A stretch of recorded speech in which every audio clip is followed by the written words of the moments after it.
Pay close attention. The news you're about to see is fulfilling Bible prophecy.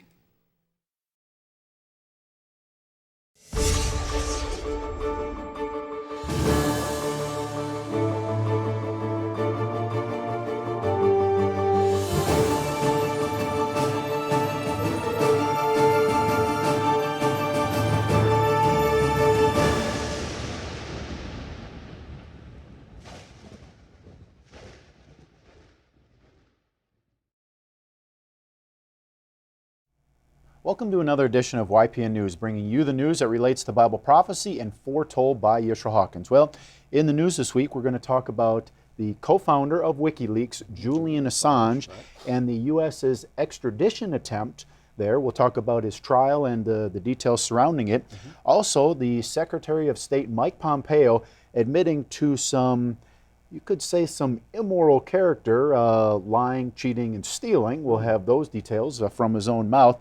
And also a little bit more on the Iran nuclear deal and the latest moves on some of the countries surrounding it and the new deadline that has been proposed on making changes or what's going to be done after this particular date.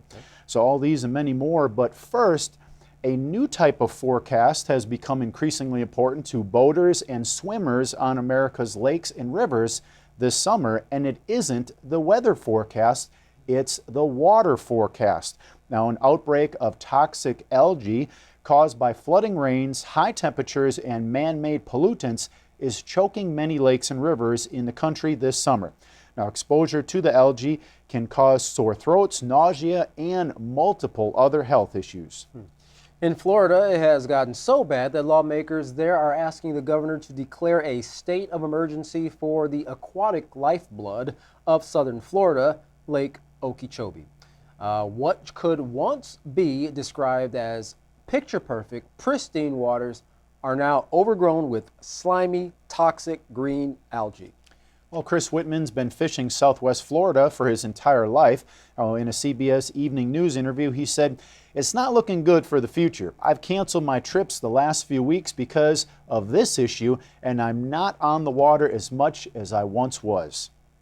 While this isn't the first year Florida has experienced the green menace, it began to bloom much earlier, indicating it could be the worst summer yet. The problem began when the Army Corps of Engineers released millions of gallons of water from the lake to relieve pressure on its dam. However, the water was full of chemicals and nutrients, much of which come from runoff of commercial agriculture and sprawling development. So all that mixes in there, and it actually makes the bacteria just come forth extremely fast. Yeah, and I would think it would be more concentrated because there's a less amount of water to disperse it.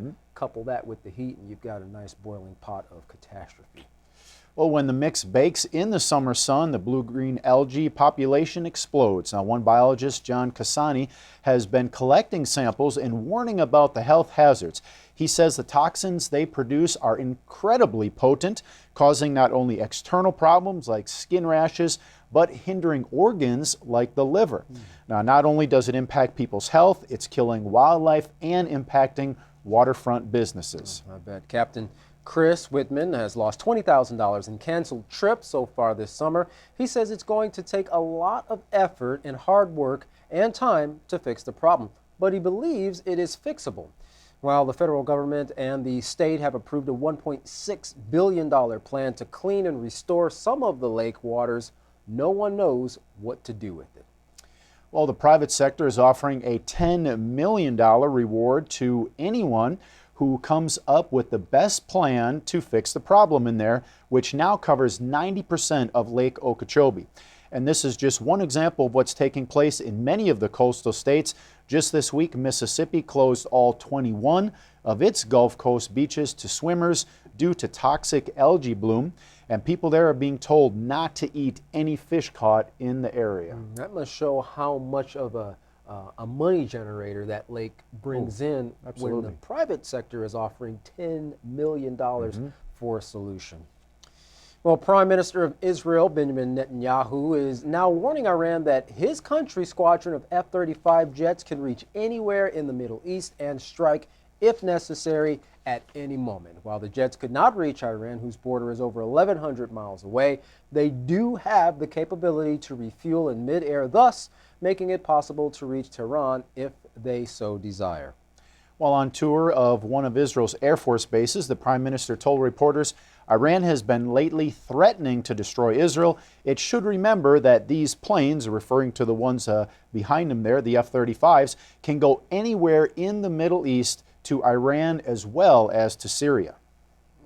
Well, Netanyahu was boasting of Israel's air capabilities. An emergency meeting was taking place at the UN with the Board of Governors, who were concerned with Iran exceeding the amount of enriched uranium they had agreed upon for their storehouse, which was supposed to not exceed a level of 3.6%, according to the JPCOA. So now the question is, what will be the next move for the international community? Well, in an interview with Dr. Eldad Pardo, an Iranian affairs specialist at the Hebrew University in Jerusalem, he claimed the U.S. strategy of sanctions was the way to go and so far has worked very well when it comes to Iran. And that's what we talked about so much, is that strategy of putting all these sanctions on Iran and trying to strangle their economy a little bit in order for them to stop that enriching the uranium. Well, Dr. Pedro stated that they have seen the economic situation in Iran is extremely bad and it's getting worse.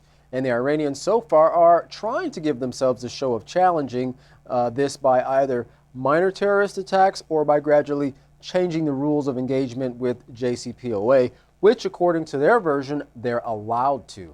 Well, Dr. Pedro is expecting there to be more behind the scenes negotiations that will lead to some sort of conclusion. Well, a few weeks earlier, U.S. Senator Lindsey Graham stated that America would do whatever necessary to stop Iran from obtaining nuclear weapons. Now, the U.S. also knows that Israel is in full agreement and will aid in preventing such a thing from taking place. When asked if he thought Israel was gearing up for possible military strike, Dr. Pedro said the entire nuclear deal and all the system that the Iranians have built is directed for this. If in case the world doesn't reach an agreement that is binding and forceful with Iran, then I guess that some countries will have to act in a kind of irregular way. Well, speaking of the JCPOA, Tehran has granted to the other signatories of the Iran nuclear deal a one-week extension. Now, this coming after the presidents of Iran and France held an hour-long phone call in order to, quote, explore by July 15th the conditions for the resumption of dialogue between all parties. Now, the French President Macron was not reassured, as he stated that he feared the risk of a further weakening of the agreement and of the consequences that would necessarily follow. Iran's President Hassan Rouhani has said that Iran has honored its end of the agreement and insisted lifting all sanctions was the only acceptable course of action. Of course, analysts are saying Tehran has already shown its willingness to engage in diplomacy. Well, many believe Washington's sanctions are illegal and designed at creating instability inside Iran. Now, China and Russia have kept their word and vowed to protect their ties to Iran. Now, European signatories have come under criticism for their inaction and agreement to the illegal sanctions. France is known to be the West's most skilled diplomat, but with less than a week, the negotiating will have to be superb. The U.S. Pulling out of the JCPOA treaty has put the shipping lanes of the world's oil supply in the crosshairs of Washington. And that deadline, Katan, of July 15th, not real far off at all, so we're not going to have to wait too long to see what is going to take place there. That's right. Well, our field correspondent Larry McGee has been covering several stories for us, including the UK's latest move to send another warship to the much contested area, the Straits of Hormuz. Larry, what are the details here? What is the UK doing, or what do they hope to accomplish here in sending this next warship there? I know they're a close ally to the US, but what is the strategy behind this move? If America is prepared to brawl, then Mother Britain will ball her fist too. In case the various nations of the Mideast have forgotten this fact, the UK recently deployed a rotation of its warships to patrol the Gulf to maintain what they say is a continuous maritime security presence in the region. This follows behind a recent incident where Tehran is reported to have launched an attempt to seize a British oil tanker in retaliation for its own ship, which was seized last week due to U.S. demands. There is a very loud clamor and demand for war that has been building among the world's religions and nations for years. But who does war really benefit? Reporter Mike Sanchez sought to answer that question recently. Here's a look at his work. In the early 2000s, I was a young correspondent and a news presenter at NBC in New York. It was working, well, my very first network assignment and job when suddenly the Bush administration began lying us into a war with Iraq, lying us into a war with Iraq, lying us into a war with Iraq. I kind of knew it was a lie right away. But at the time, Fox News was our major competitor, and between them and, talk show guys like Rush Limbaugh, everyone was afraid of questioning the war for fear of being called unpatriotic. Already under the Fox barrage of un-American accusations, NBC corporate, the guys in the suits and the white shirts, they were already feeling the heat, and they redirected that heat over to us, the journalists, the writers, the preparers of this stuff. It was a pretty simple message that they seemed to be sending down to us. If you want to keep your job here at NBC, you kind of got to be pro-war. I could have said at the time that I was young and stupid, but I wasn't. I should have known better. I should have pushed back. I should have told the truth, even if it meant that I lost my job, which I eventually did anyway. We're not going to let that happen again. I'm determined. We're committed as journalists and as Americans to call our country out if they try to lie us into another war. On that subject, ex-presidential candidate and famed whistleblower Ron Paul is being very candid about the creation and function of popular social media platforms like Twitter. The former congressman says the networks originated with a lot of government assistance, and their purpose is to gather information for agencies like the NSA. Mr. Paul says, in an empire of lies, the truth is treason. And so the problem, as he describes it, is that large portions of the population have become dependent on various social media platforms for their information, and these networks have an interest, due to their relationship with the government, to suppress any voice that challenges the status quo. The former congressman believes that these issues have constitutional significance, particularly the First Amendment, which he says was created to provide an opportunity to lawfully challenge the government. For the sake of preserving freedom of speech and the American tradition of political dissent and debate which stems from it, Mr. Paul is hoping that technology can stay ahead of things and continue to furnish alternative, unentangled, and unbeholden platforms for expression. Though America has expressed a willingness to talk with Tehran, information reportedly coming from the UN indicates that the U.S. is through with words and is planning a massive attack on Iran's nuclear facilities. Reputed war hawk and Secretary of State Mike Pompeo is said to be behind the push to make it all occur, and is reported to have recently traveled to Florida to meet with U.S. generals to talk strategy. The secretary is said to be receiving cover and a pass from the media, who rarely report anything negative on the official, but there is video now making the rounds where he is seen and heard admitted openly to lying, cheating, and stealing during his time as director of the CIA. The former director delivered the comment with a chuckle has been unnerving for many, who are now questioning how anyone can be certain that the present secretary's comments on the need to attack Iran are true. Presidential candidate Ben Carson has issues with the truthfulness of the American media. Dr. Carson believes that details concerning his life are being deliberately misreported and distributed to the public by reporters who he says are doing shabby investigations.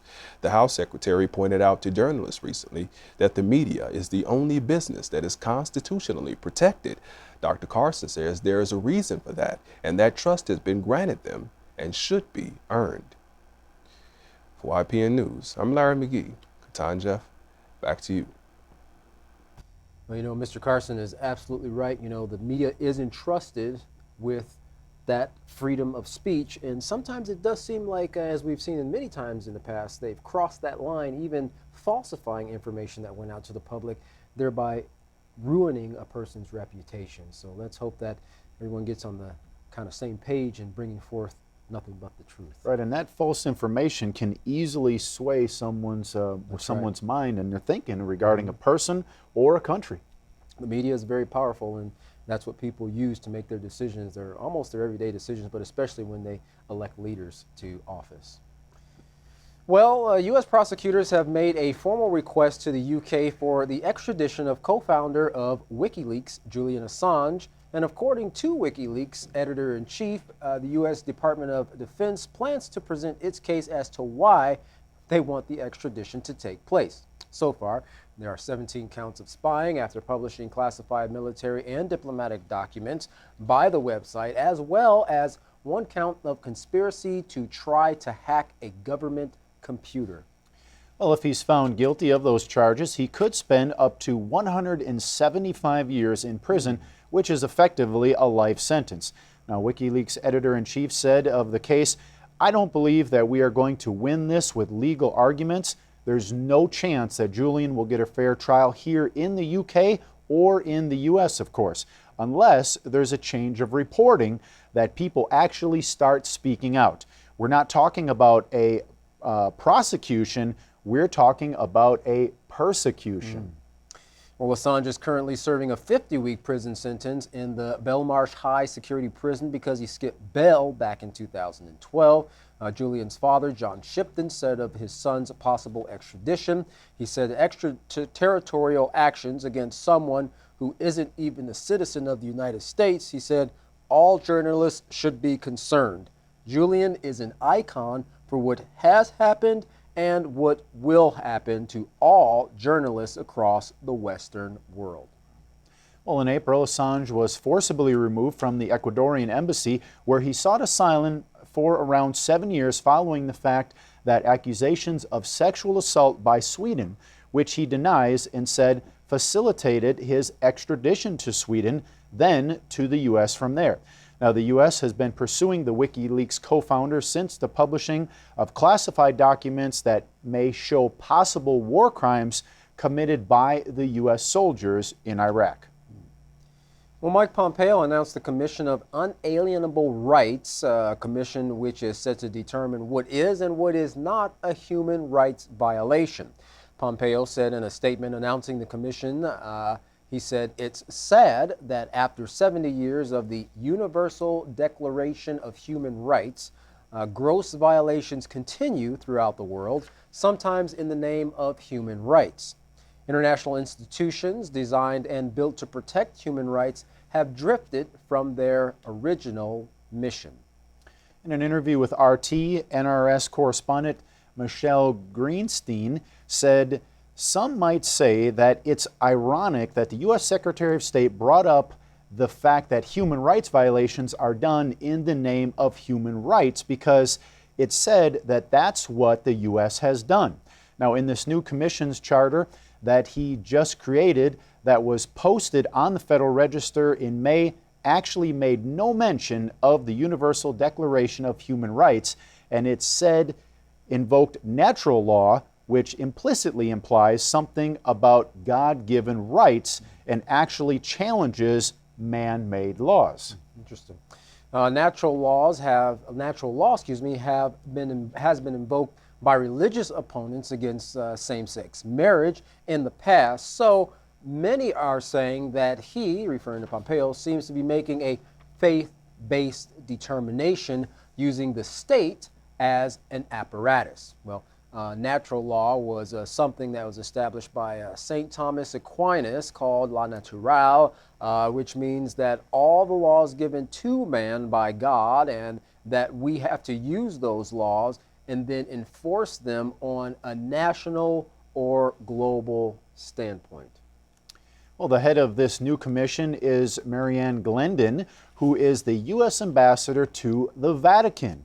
Now, this is definitely the next chapter of what's going on with this administration, seeing that we've already pulled out of the UN's Human Rights Council that actually investigates human rights abuse because the U.S. didn't like what it said about Israel. Now, as a note, Pompeo is also associated with Christianity. Interesting. And most of the leaders in pretty much all administrations have some association or affiliation with some type of religion. And it's interesting to note that, you know, a lot of what the U.S. is doing is kind of tied and backed by the Roman Catholic Church. In fact, some of the very things that Yisrael Hawkins has been bringing out and showing some of the details in Revelation shows that this administration, this government, this country would actually imitate and do a lot of the things that the first governmental setup that was led by the Catholic Church did as well. And so we're seeing a lot of those similarities take place. In fact, you know, the thing that with the human rights violation, we see that taking place, and a lot of countries are kind of up in arms because, hey, they're saying the United States are violating human rights too, and they're going to come in and prosecute us. Who's to say what's right and wrong? Well, Pompeo is saying we're going to determine what's right or wrong with this unalienable human rights thing. So I guess we'll see how that plays out, but we definitely know that one thing that mankind is ensured is the right to live in peace and safety, and the only way they can do that, according to Yisrael Hawkins and the House of Yahweh, is by following the laws that are written in the Holy Scriptures. To find out more about those laws and how you and your family can live in peace, contact the House of Yahweh, and when you do, don't forget to request your free copy of the monthly newsletter and the prophetic word. Here's how. Well, to contact the House of Yahweh, you can write them at the House of Yahweh, P.O. Box 2498, Abilene, Texas 79604. You can call them at 1-800-613-9494. Visit them on any of their websites, Yahweh.com, YisraelHawkins.com, or Yahweh'sBranch.com. You can also visit our website by going to YPNnews.com. If you would like to email the House of Yahweh, you can do so by emailing info@Yahweh.com. For any international calls, you can call the number that's up on your screen now. And once again, if you have not checked out the Yisrael Says program or the Ask Yisrael program, by going to YisraelSays.com and AskYisrael.com, please do so. They're absolutely free. You can type in a search and find pages and pages of scriptural information guaranteed to broaden and enlighten your understanding of any scriptural topic. Well, don't go anywhere. Up next, the only person that we know of anyway on the face of the earth that is teaching about true human rights and how everyone can exist in peace and safety, Yisrael Hawkins. For all of us here at YPN News, I'm Katan Alexander. And I'm Jeffrey Heimerman. Thank you for watching.